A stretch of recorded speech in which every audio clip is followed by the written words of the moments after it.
Hello and welcome to the March update from the TauNet team.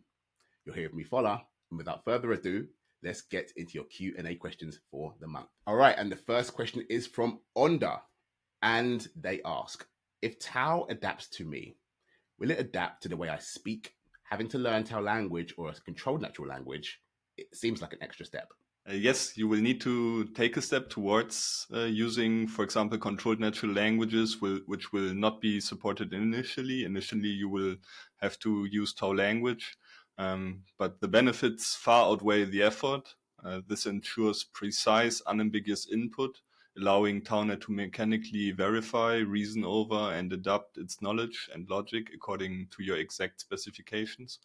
And we don't claim to be able to do natural language processing, but TauNet guarantees that what you define is correctly understood and applied. So unlike machine learning-based solutions, there will be no guesswork, just certainty with whatever your inputs are. Lovely. Thank you very much, Killian. And the next question is from Dana, and he asks, what role will TauNet and Agoras have in the decentralized science movement? The way I understand the decentralized science is a way to crowdfund scientific research, which is, it seems to me that as just another Fed use of blockchain. You don't need the blockchain to do it, and even if you need, you don't need a new token. But everything that other people do in this area over blockchain, they can also do with Tau, of course.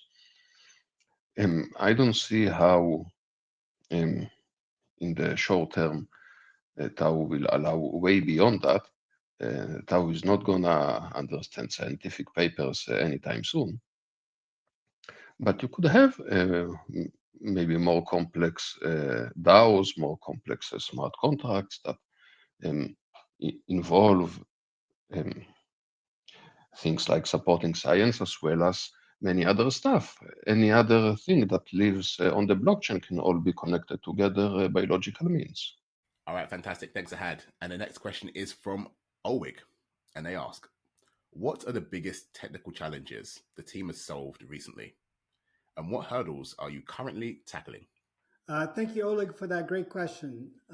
Basically, recently, and just recently, I mean, we're always solving technical challenges, but as we'll see in the technical update, David implemented a new algorithm for finding the minimal and maximum solutions for Boolean equations. And Luca recently solved a difficult optimization problem with quantifier eliminations, where he had to do extensive profiling of the code, and finally was able to find the exact bottlenecks and resolve them. So that's really, something that we do every month.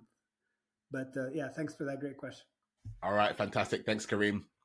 And the next question is from Fergie, and they ask, how does TauNet resolve contradictions when different users propose conflicting updates? Well, Tau does not resolve contradiction if two people disagree. Then they disagree. What to do in such a case? Well, that's up to the governance rules, which are also controlled by the users. All right, excellent. And the last question is from Dan, and they ask, what key features will be showcased in the upcoming TauNet demo, and how will they highlight the project's unique capabilities? Yeah, so in the demo, we will show basic Tau language features and also how software can be defined implicitly rather explicitly. That's an important point. And second important point is how software can change, that you put a new condition and everything automatically adapts to that condition. All right, fantastic. Thank you, Ahad, and thank you, Dan, for that last question there.